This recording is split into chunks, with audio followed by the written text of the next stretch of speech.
Bonjour chers internautes, c'est il Pastore pour une brève étude biblique. Paul qui s'adresse pour la première fois à Timothée. Donc première lettre à Timothée, chapitre 4, versets 12 à 16. Que personne ne méprise ta jeunesse.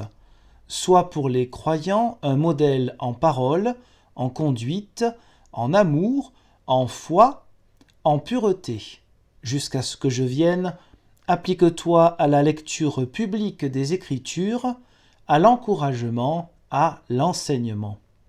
Ne néglige pas le don de la grâce qui est en toi et qui t'a été accordé par un message de prophète, avec l'imposition des mains du collège des anciens. Prends cela à cœur, sois tout entier à la tâche, afin que tes progrès soient manifestes pour tous. Veille sur toi-même et sur ton enseignement. Demeure dans tout cela, car en agissant ainsi, tu sauveras et toi-même et ceux qui t'écoutent. Quelques mots sur ce passage de Paul à Timothée. Timothée qui devait avoir entre 30 et 35 ans, dans une paroisse ou le collège des anciens. On pourrait transposer cela à aujourd'hui, même si il faudrait beaucoup de nuances, car les ministères ne sont pas clairement définis à ce moment-là. On pourrait transposer cela à une sorte de conseil presbytéral, un conseil qui est rempli de personnes beaucoup plus âgées que lui et qui sans doute ne le prennent pas vraiment au sérieux à cause de son âge. Donc Paul, quand il écrit que personne ne méprise ta jeunesse, il s'adresse à Timothée pour l'encourager et il s'adresse à la fois à la fameuse communauté pour qu'ils entendent bien aussi ce message. Un modèle en parole, typos, le type même. Alors type, c'est-à-dire non pas qu'est-ce que c'est que ce type, mais le type, le prototype, un exemple. Alors le terme au départ signifie en grec le bruit fait en frappant, laisser une empreinte, laisser une marque après une forte pression, et bien sûr le sens un peu plus symbolique, le modèle, que ce soit en creux ou en relief. Donc c'est bien sûr dans ce sens-là que l'on peut comprendre ce passage de Paul d'être un modèle en relief, c'est-à-dire pas simplement en parole mais en action. Paul insiste sur l'encouragement. Lui-même encourage Timothée et il demande Timothée à encourager les autres. Il demande à Timothée de ne pas se présenter avec orgueil, mais au contraire, de vivre selon la parole de Dieu et de l'étudier. L'étude est très importante dans ce passage. Applique-toi à la lecture publique, c'est-à-dire pas simplement lire les textes bibliques. À l'époque, le Nouveau Testament, bien sûr, n'est pas encore compilé, donc il s'agit des Écritures juives, qui étaient pour quasiment tous les juifs et les chrétiens de cette époque-là en grec, car c'était la langue universelle, donc c'était la version de la Septante. Donc les Écritures, c'est pas simplement les lire, mais c'est aussi l'idée de la prédication, de les travailler, de les interpréter. Et par les Écritures, encourager et enseigner. Nous voyons donc Timothée un peu comme un successeur, quelque part, de l'apôtre Paul, quelqu'un qui, étant plus jeune, a toute la confiance de l'apôtre Paul, le plus important n'étant quand même pas dans le travail exégétique, même s'il est fondamental, mais dans l'exemple que Timothée devra être. Ne néglige pas le don de la grâce qui est en toi, ce que l'on pourrait comprendre comme la vocation interne. C'est la grâce de Dieu qui permet un appel. Et d'ailleurs, chaque chrétien a une vocation. Pour le bien de toute l'Église et à l'extérieur de l'Église, il n'y a pas de vocation meilleure l'une par rapport à l'autre. Chaque vocation est importante. Ce qui importe, c'est de développer cette vocation et qu'un jour elle soit reconnue. Car il n'est pas simplement question d'un appel intérieur de la grâce, mais de la reconnaissance par d'autres. Ne néglige pas le don de la grâce qui est en toi et qui t'a été accordé par un message de prophète. Que s'agit-il ? Il ne s'agit pas de quelqu'un qui annonce l'avenir, un prophète, il s'agit du ministère de discernement. C'est-à-dire que d'autres chrétiens ont discerné, malgré le jeune âge de Timothée, qu'il avait bien cette vocation à enseigner, à prêcher.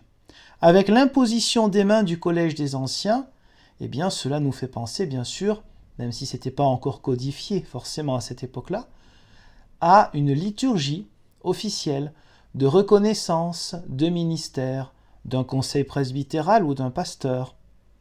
Il peut y avoir des mots très différents. À une époque, on parlait de consécration, d'ordination même d'un pasteur, etc.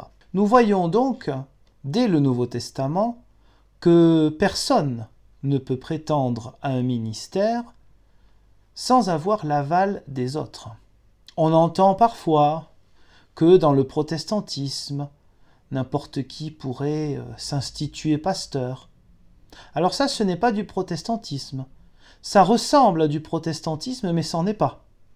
Dans une église protestante, comme l'Église protestante unie de France, l'Église évangélique libre, les églises anglicanes, méthodistes, baptistes, pentecôtistes, il y a toujours des reconnaissances de ministère.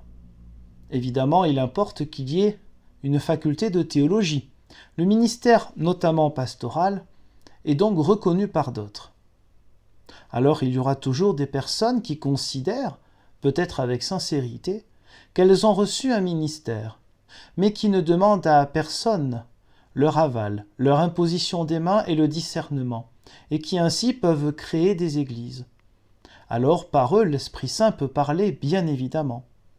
Mais qu'il soit clair qu'on ne peut pas considérer ces églises comme des églises protestantes, car dans une église protestante, il y a des commissions des ministères, il y a des personnes dont c'est le ministère de discernement, là il est question de prophète, dia prophéteias, à travers le discernement, à travers l'interprétation, à travers le discernement, puis par une reconnaissance officielle, vocation interne, vocation externe, eh bien, il y aura cette reconnaissance officielle d'un ministère, par exemple, pastoral.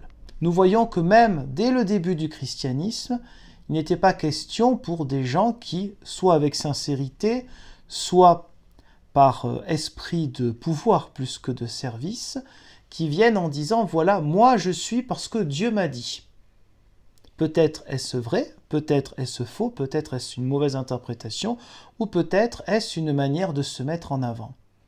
Dans l'Église, il y a une diversité de ministères et chacun a besoin de l'autre. Prends cela à cœur, sois tout entier à la tâche afin que tes progrès soient manifestes pour tous. Timothée a besoin de montrer que son ministère, qui donc a été validement reconnu, que son ministère maintenant se vit comme il le faut, c'est-à-dire un engagement fort. L'engagement d'un chrétien est un engagement à fond, pas à moitié.